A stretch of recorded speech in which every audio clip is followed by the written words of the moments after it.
Welcome to Ultimate Driving YouTube TV channel.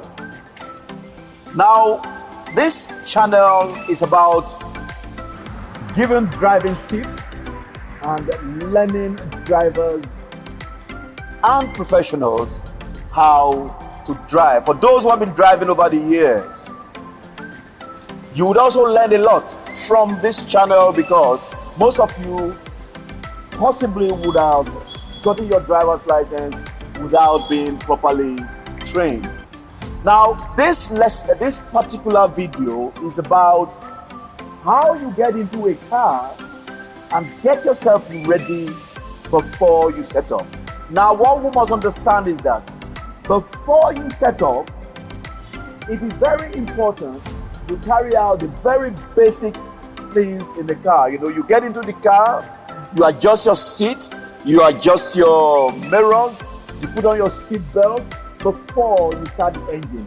So this video is about knowing about the various steps to carry out before you move up, and it is referred to in some driver training parlance as the cockpit drill, which is the process for adjusting your doors, your seat, your steering wheel, your seat belt before you adjust your mirrors. That means how you need to position yourself before you actually set off.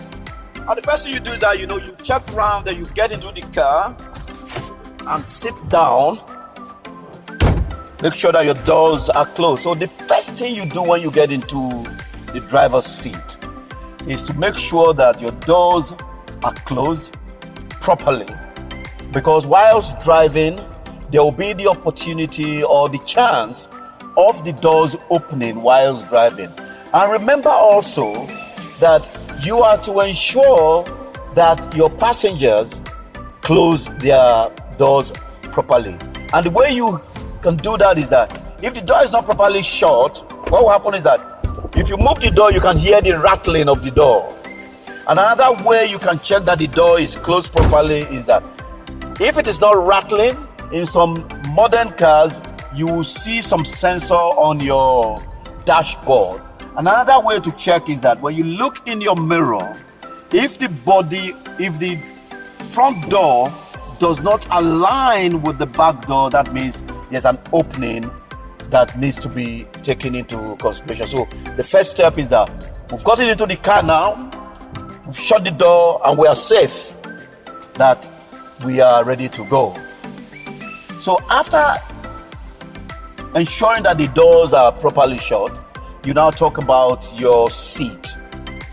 Now the purpose of this is that you need to adjust your seat so that you feel comfortable and be able to use the pedals without stretching your legs.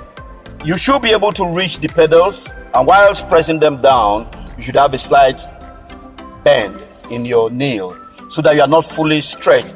Alternatively, you should not be close to the steering wheel that you find it difficult to actually even reach the control. So you need to move your seat backwards to the point where you are comfortable, and when you press the pedals, there's a slight bend in your knee, and you can reach the pedals comfortably and move your feet without any issues. So now to adjust the seat, though this is the lever, in this case, when you pull this lever up, you can move forward and backwards. Make sure that you are not fully stretched, whereby your hands are stretched on the steering wheel while adjusting your seat, or you are not squashed to this level whereby you cannot move your steering wheel. And also, when you adjust the seat properly, when you use the pedals, maybe you place your leg between the accelerator and the brake, you should be able to press the accelerator down fully without stretching, and you have a slight bend in your knee. So that is done, and you should be able to reach all the pedals comfortably. If you look at this, there's a bend here, which makes it comfortable to use the pedal. So the acronym for remembering the cockpit drill is D.S.S.S.M. So the D stands for door, so our doors is properly shut. Then this first S stands for seat. So we've adjusted our seat and we can reach the pedals comfortably. Now the next S is the steering wheel. Now when you are adjusting the steering wheel, say for instance, if you are that close to the steering wheel, if you stretch your hand on the steering wheel, your arm is there. So the way you can adjust it appropriately is that when you move your seat back to a position, when you stretch your hand on the steering wheel, your wrist should be at the top. So by the time you are bringing your hand down to the steering wheel at 10 to 2 position or quarter to 3 position, you have a slight bend in your elbow so that you can actually move your hands freely around the steering wheel. So the purpose of the steering wheel is to ensure that you are able to turn corners using the pull-push method, which we are going to see whilst we're going to be doing junctions. Use the pull-push method to turn your steering wheel, and you should have a free movement of your hands around the steering wheel. Some steering wheels at times can be adjusted for height, but this is just in a static position. But the most important thing is that when you put your hand at the 10 to 2 position like this, you see the elbow, there's a slight elbow. If you come down, it is there. But if you are too close to the steering wheel like this, you see, your hand is almost like a V shape, and you'll be touching yourself and you cannot really control the steering appropriately. So this is the best position. So you make sure that your hands are able to run around the steering wheel. The next S is the seat belt.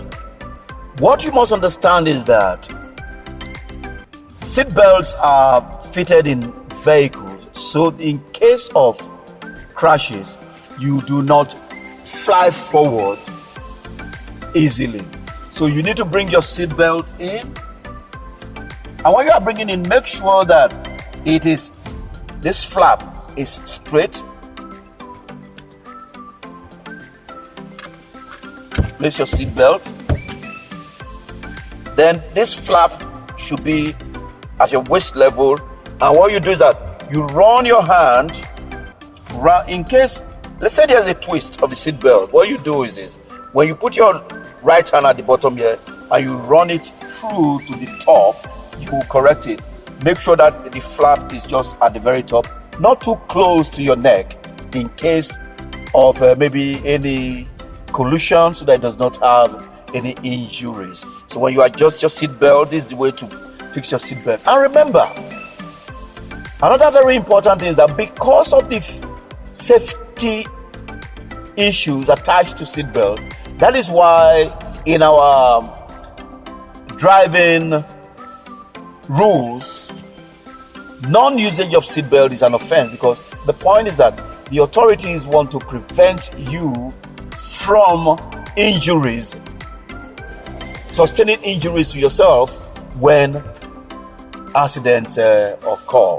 So now we've done the first 4 of the acronym. So the doors are shut, the seats adjusted, the steering wheel in a comfortable position, the seat belt is in place. Then the next thing we'll now do is to adjust the mirrors from our driving position. So this is how to adjust the mirrors. You would adjust this mirror either using your right hand only, which might be a bit difficult. You can, from this position, looking well ahead, with a slight head movement to your right, adjust this mirror until you can frame the entire back screen in the mirror. Then, when you are going to be checking this mirror, what you need to do is that you look forward with just a slight eye movement to the left, not head movement, because if you move your head, you will take your focus away from the road. So with just a slight eye movement to the left, you will see what is behind you before you make any movement. So when using the mirrors, remember you need slight eye movement to the right or slight eye movement to the left without moving your head. So that's how to adjust it. Then to adjust the left door mirror, what you now do is that from this same sitting position, you move the mirror until you can see just the back end of the mirror at the bottom left corner. The back door handle will be at the middle corner. That is where it is. So when you are checking, so you are just seeing a little bit of your car in the last quarter of the mirror. So when you are going to check this mirror, you move just your head slightly to know what is happening there, like we did in this. So from this left mirror, we're now going to adjust the right mirror.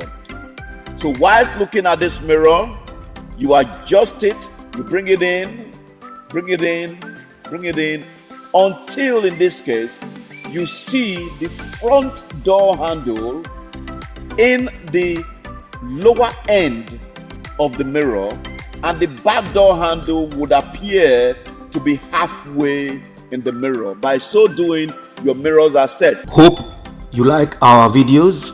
Please make sure to subscribe to our channel and click the notification bell so you don't miss our next video.